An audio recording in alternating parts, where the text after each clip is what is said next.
اس لیے اللہ سبحانہ تعالیٰ کہتے ہیں اگر میں ان کو اتنا کچھ دے دوں، ان کے سب کچھ جو آپ نے دیکھا ہے ان کے گھر سونے کے بنا دوں تو اور یہ سب کچھ یوں ہی سا دنیا کی زندگی کا فائدہ ہے،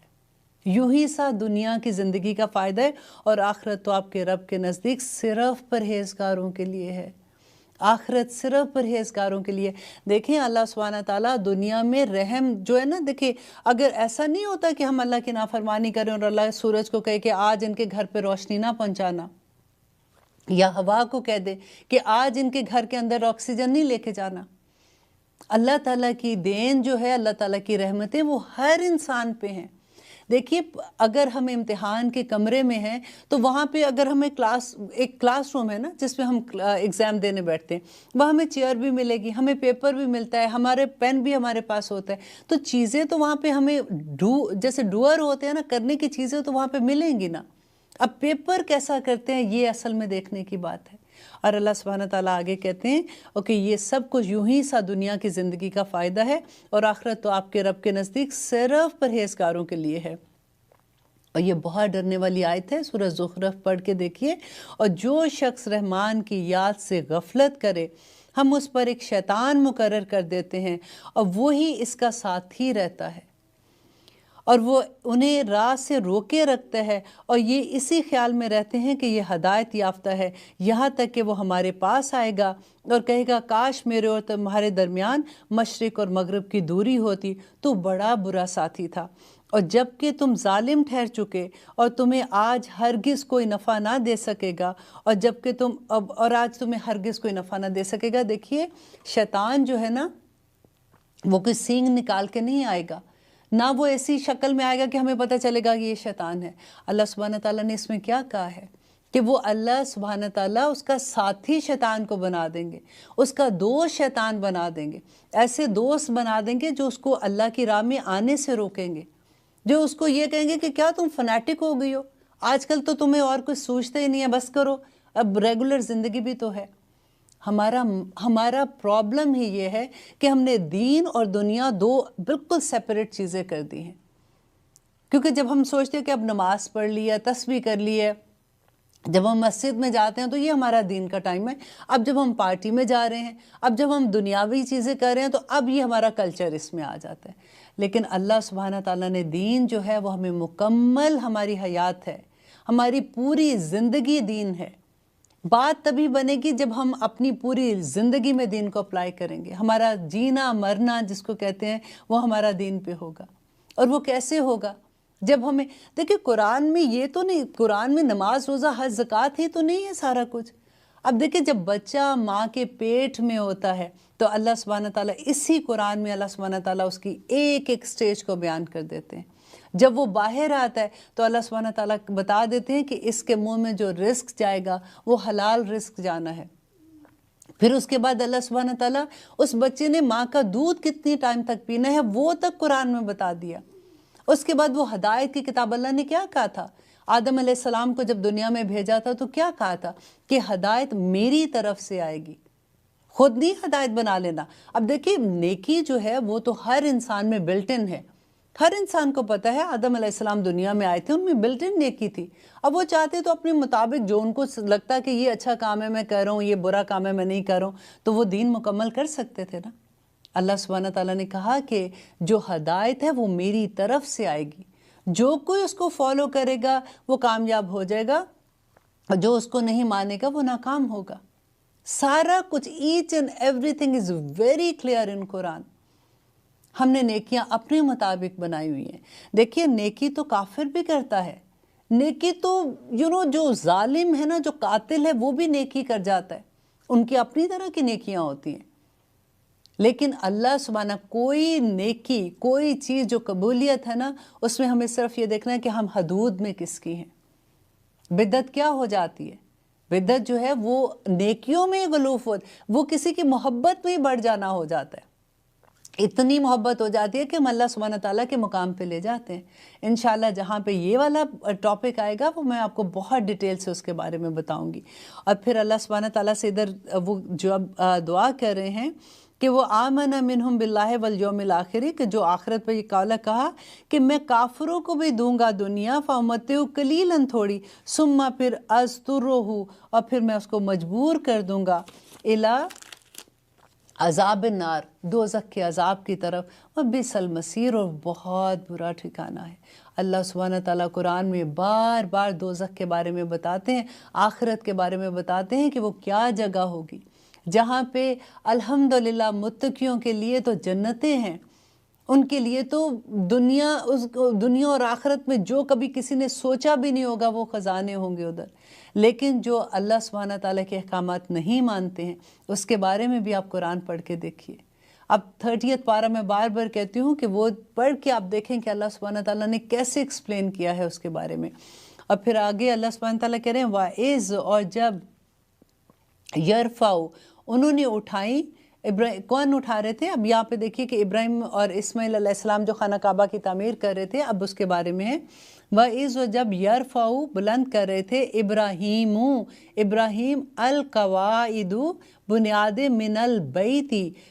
بیت اللہ کی، و اسماعیل، اور اسماعیل۔ اب یہ دیکھیے یہاں پہ آپ غور یہ کیجئے کہ بنیاد کون اٹھا رہا تھا؟ ابراہیم اور اسماعیل ہے، اور دعا بھی کون کر رہے؟ ابراہیم اور اسماعیل کر رہے ہیں، تو نبی انہی میں سے آخر میں آئے گا نا۔ آگے دیکھنا اب ان کی جب دعا آئے گی کہ وہ کتنی خوبصورت دعا کرتے ہیں۔ اب یہاں کہتے ہیں ربنا، اے ہمارے رب، کب دعا کریں؟ جب وہ خانہ کعبہ کی تعمیر کر رہے ہیں۔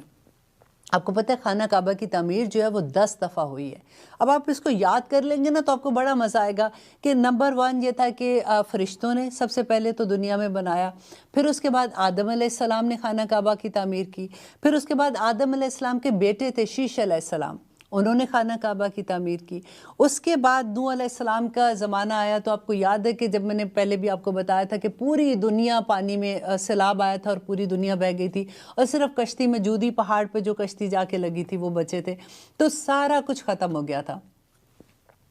تو اس کے بعد نوح علیہ السلام کے بعد جب دنیا واپس بننا شروع ہوئی، تو ابراہیم علیہ السلام نے پھر 4تھی مرتبہ ابراہیم علیہ السلام نے بنایا تھا خانہ کعبہ، اور ابراہیم علیہ السلام کے بعد پھر اس کے بعد جب اس کی تعمیر ہوئی ہے، تو کیونکہ وہ یاد ہے وہ مکہ میں چھوڑ کے آئے تھے اسماعیل علیہ السلام کو، تو وہاں پہ جو قبیلے آ کے رہنا شروع ہوئے تھے، اس میں ایک قبیلہ تھا، قوم عمالقہ تھی، انہوں نے بنایا۔ اس کے بعد ان کا قبیلہ جرہم تھا، وہ اسماعیل علیہ السلام کا سسرالی قبیلہ بھی تھا، انہوں نے بنایا تھا۔ اس کے بعد قصی بن کلاب جو نبی صلی اللہ علیہ وسلم کے جد امجد میں سے ہیں، انہوں نے بنایا تھا۔ تو آپ اسے نا جیسے آپ یاد کرو گے نا تو آپ اپنی فنگر ٹپس پہ یاد کر سکتے ہو، اتنا آسان ہو جائے گا۔ پھر آپ کو جب آپ کبھی عمرے پہ جاؤ گے تو آپ کو جب ہسٹری پتہ ہوتی ہے نا تو اتنا مزہ آتا ہے جس کی کوئی حد نہیں۔ اور پھر اس کے بعد جب قصی بن کلاب نے بنایا تھا، پھر قریش نے بنایا تھا، جب نبی صلی اللہ علیہ وسلم خانہ کعبہ میں گئے تھے اور انہوں نے حجر اسود کو نصب کیا تھا، اور ان کے بعد پھر عبداللہ بن زبیر نے بنایا تھا، اور پھر آخری دفعہ حجاج بن یوسف نے بنایا تھا۔ دیکھیے کہ ابراہیم اور اسماعیل علیہ السلام جب خانہ کعبہ کی تعمیر کر رہے ہیں تو اللہ سبحانہ تعالیٰ سے کیا دعا کر رہے ہیں کہ ربنا، اے ہمارے رب، تقبل منا، قبول فرما ہم سے، انکا، بے شک تو، انتا، تو ہی ہے، السمیع العلیم، سننے والا اور خوب جاننے والا۔ اب دیکھیے کر کیا رہے ہیں، دیکھو بنا خانہ کعبہ رہے ہیں، اللہ سبحانہ تعالیٰ کا گھر تعمیر کر رہے ہیں، اور پھر دعا کر رہے ہیں اللہ سبحانہ تعالیٰ اس کو قبول کر لے، ہماری توبہ بھی قبول کر لے، اور اس کو گھر کو بنانے میں اگر کوئی خرابی، اگر کوئی لغزش ہو گئی ہے، اگر کوئی ایسی چیز رہ گئی تو اللہ سبحانہ تعالیٰ اس کو قبول کر لینا، تقبل منا، اس کو ہم سے قبول کر۔ آج دیکھیے ہم چھوٹی سی کوئی نیکی کرتے ہیں تو ہمیں لگتا ہے کہ آج تو ہم نے اتنا بڑا کام کر دیا۔ اگر کبھی کسی مسجد کو بنانے کا موقع مل جائے تو پھر تو ہم ویسے ہی بڑے ہو جاتے ہیں نا کہ الحمدللہ ہم نے فلاں مسجد تعمیر کروائی ہے، ہم تو یہ کریں۔ یہاں پہ وہ اللہ کا گھر خانہ کعبہ تعمیر کریں اور ساتھ ساتھ دعا کریں ربنا تقبل منا، اللہ قبول کر لے ہم سے جو ہم نے کوشش کی ہے، انکا انت السمیع العلیم، تو سننے والا اور تو جاننے والا ہے۔ ربنا، اے ہمارے رب، وجعلنا، اور بنا دے ہمیں، مسلمینی لک، اپنے لیے فرما بردار۔ مسلمینی ہوتا ہے 2 لوگوں کے لیے آتا ہے، اگر یہاں پہ مسلمین آتا نا تو وہ پھر جمع کے لیے آ جاتا ہے۔ مسلمینی، ہمیں فرما بردار دونوں کو، لکا، اپنے لیے، ومن ذریاتنا، اور ہماری اولاد کو بھی، امتن، ایک امت مسلماتن مسلمان لکا اپنے لیے، و آرینا اور دکھا دے ہمیں مناسکنا اپنی عبادت کے طریقے، و تب علینا اور توبہ قبول کر ہماری۔ دیکھیں بار بار وہ جو چیز کہہ رہے ہیں کہ اتنا نیکی کا اتنا بڑا کام کر کے و تب علینا اور تو معاف کر دے ہمیں، انکا بے شک تو ہی ہے، انکا بے شک تو، انتا تو ہی ہے، التواب الرحیم بے شک تو بہت توبہ قبول کرنے والا ہے۔ اب دیکھیے اس میں پھر ہم دیکھتے ہیں کہ اللہ سبحانہ تعالیٰ ہمیں کیا بتا رہے ہیں کہ وہ دعا کریں کہ اللہ تعالیٰ ہمیں اپنا فرما بردار بنا دے اور ہماری نسلوں کو بھی۔ دعا کرنے کا طریقہ ہمیں سکھایا جا رہا ہے کہ جب بھی اللہ سبحانہ تعالیٰ کی طرف سے کوئی کرم ہم پہ ہوتا ہے تو ہمیں اپنی ذریات صرف اپنی اولاد نہیں ہوتی، جیسے میں ہوں اور میرے جو بچے ہیں وہ ہماری ذریات ہوتے ہیں، جو نسلیں، جب ہم تو مر ہی جائیں گے، جب بھی فوت ہو جائیں گے تو ہم نے تو اپنے بچوں کے زیادہ سے زیادہ بچوں کے بچے دیکھ لیے ہوں گے، لیکن ذریات میں پوری نسل تک ہوتا ہے۔ اور دیکھیں میں کہتی ہوں کہ بڑے نصیب والے لوگ ہوتے ہیں جن کی مائیں زندہ ہوتی ہیں یا جن کی دادا دادیاں زندہ ہوتی ہیں، وہ ان بچوں کے لیے دعائیں کرتی ہیں، اور اللہ میاں سب سے عادت یہ ہو جاتی ہے کہ جب ماں ہوتی ہے تو دیکھو اس کے پاس اور کیا ہوتا ہے، صرف بچوں کے لیے دعا۔ دادا دادی کیا کر رہے ہوتے ہیں، پوتے پوتیوں کے لیے دعا، اور سارا وقت اس گھر میں جس میں بزرگ ہوتے ہیں نا، وہ بڑی رحمتوں کے گھر ہوتے ہیں، اس گھر میں بڑی اللہ کی رحمتیں اترتی ہیں، اور بغیر کہتے ہیں کہ وہ بغیر کسی معاوضے کے، جیسے کہتے ہیں نا ہم آئے دن کہتے ہیں کہ آپ ہمارے لیے دعا کرنا، آپ ہمارے لیے دعا کرنا، جس گھر میں بزرگ ہے نا ان کو کچھ کہنے کی ضرورت نہیں ہے۔ اب دیکھیے خاموشی کے ساتھ 24 گھنٹے وہ آپ لوگوں کے لیے دعا کر رہے ہوتے ہیں، اور امتن مسلماتن کہ ایک فرما بردار گروہ لکا اپنے لیے، و آرینا، اب یہ غور کریں، اس کو انڈر لائن کر لیں کہ و آرینا مناسکنا، کہ اللہ سبحانہ تعالیٰ اب دکھا دے، سکھا دے ہمیں وہ طریقے اپنی عبادت کے۔ اب دیکھیے جب خانہ کعبہ بنا رہے ہیں تو طریقے تو اب وہ کہتے ہیں کہ ٹھیک ہے اب اس کے گرد ہم نے جو بھی ادھر نماز پڑھیں گے، اللہ تعالیٰ سے دعا کر لیں گے، اور کوئی بھی طریقہ وہ اپنا سکتے تھے۔ یہاں پہ کیوں کہہ رہے ہیں وہ؟ یہ غور کرنے کی بات ہے کہ اب خانہ کعبہ بن گیا، اب اللہ کو کہہ رہے ہیں کہ اے اللہ آپ ہم کو بتائیے، آپ ہمیں دکھائیے کہ اب ہم نے عبادت کا طریقہ کون سا کرنا ہے، اپنی مرضی سے نہیں ہے کہ ٹھیک ہے جی اب دیکھیں عبادت کے طریقے میں آپ کو بتاتی ہوں، کئی دفعہ یہ ہوتا ہے کہ لوگ کہتے ہیں لو اب عبادت کرنی ہے تو جیسے مرضی کر لو بس ٹھیک ہے۔ اب کبھی ایسا ہو سکتا ہے کہ ہم نے فرض پڑھنے ہیں فجر کے، 2 فرض ہوتے ہیں، ہم ایسے سوچ سکتے ہیں کہ نہیں 2 نہیں، آج ہم 4 پڑھ سکتے، کر تو اچھا ہی کام رہے ہیں نا، اللہ سبحانہ تعالیٰ کو ہی منانا ہے نا آخر میں، تو ہم نہیں کر سکتے نا۔ عبادت کا طریقہ اللہ سبحانہ تعالیٰ سے وہ سیکھ رہے ہیں اور کہہ رہے ہیں کہ دکھا دے ہم کو مناسکنا۔ یہ پھر جب بدعت کا چیپٹر آئے گا نا تو میں یہ آیت آپ کو کوٹ کر کے بتاؤں گی کہ کیسے ابراہیم علیہ السلام نے پوچھا تھا اور سیکھنے کی کوشش کی تھی کہ کون سے، دیکھیں نبی صلی اللہ علیہ وسلم کو اللہ سبحانہ تعالیٰ نے سکھایا تھا نا جبرائیل علیہ السلام کے ساتھ، انہوں نے جب نماز کا طریقہ بتایا تھا کیسے نماز پڑھنی ہے، پھر نماز کے اوقات کا کہ اس کا افضل وقت کون سا ہے اور اس کا آخری وقت کون سا دکھایا تھا نا۔ رمضان کے دنوں میں قرآن پورا پڑھ کے ایک دفعہ پورا ختم کرایا تھا، تو اللہ سبحانہ تعالیٰ نے بھی نبی صلی اللہ علیہ وسلم کو جبرائیل کے تھرو بیسیکلی یہ سارے طریقے دکھائے تھے کہ میری امت کی عبادت کے طریقے کیا ہیں، ان کا کیا دیکھو نبی صلی اللہ علیہ وسلم کی زندگی، حضرت عائشہ کہتی تھی کہ چلتا پھرتا قرآن ہے۔ آج ہمارے گھروں میں جب خوشیاں آتی ہیں، جب غم آتے ہیں تو ہم کون سے مناسک لیتے ہیں، ہم کہاں سے لیتے ہیں؟ ہم تو لیتے جا کے زیادہ تر ہماری ساری ہندوانہ رسمیں ہیں۔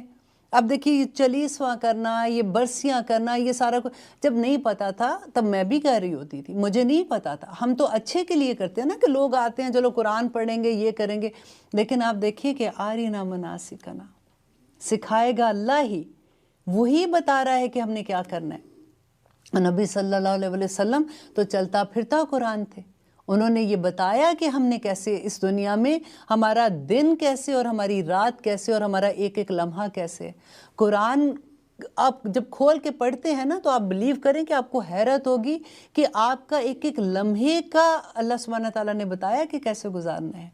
اور جو ہم نے سورہ زخرف کی آیت پڑھی تھی کہ وہ لوگ جو اللہ کے ذکر سے غافل ہو جاتے ہیں،